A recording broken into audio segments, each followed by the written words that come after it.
set ng good vibes ang hatid namin ngayong araw sa inyo dito sa Sunshine Stories. The English only na mga estudyante hindi kinaya ni teacher.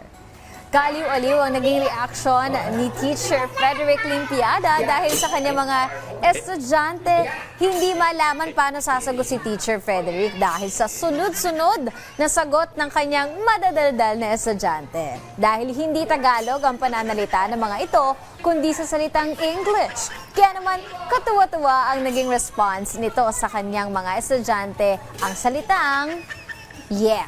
Kaya naman umabot na sa 877,000 ang views na upload video ni Teacher Frederick sa kanyang Facebook page. Wala na talaga siyang nasabi kung hindi, yeah, yun lang.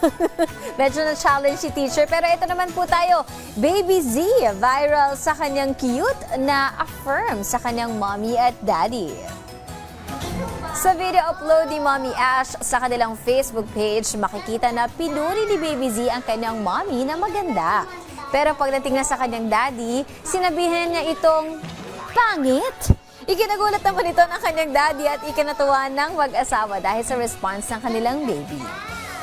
Kinaaliwan din ito ng mga viewers sa comment section dahilan nga raw sa pagiging honest ni Baby. Umabot na sa 5.7 million views ang naturang video ni Mommy Ash na patuloy na nagva-viral dahil na rin sa cuteness overload ni Baby Z.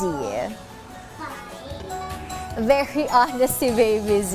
Nakakatuwa naman. Pero yan muna tayo. That's it for today mga ka-sunshine. Stay tuned and stay updated sa mga Pampa-Good Vibes online. Abangan ang mga susunod na mga kwento niyong kaaaliwan dito lang yan sa Sunshine Stories.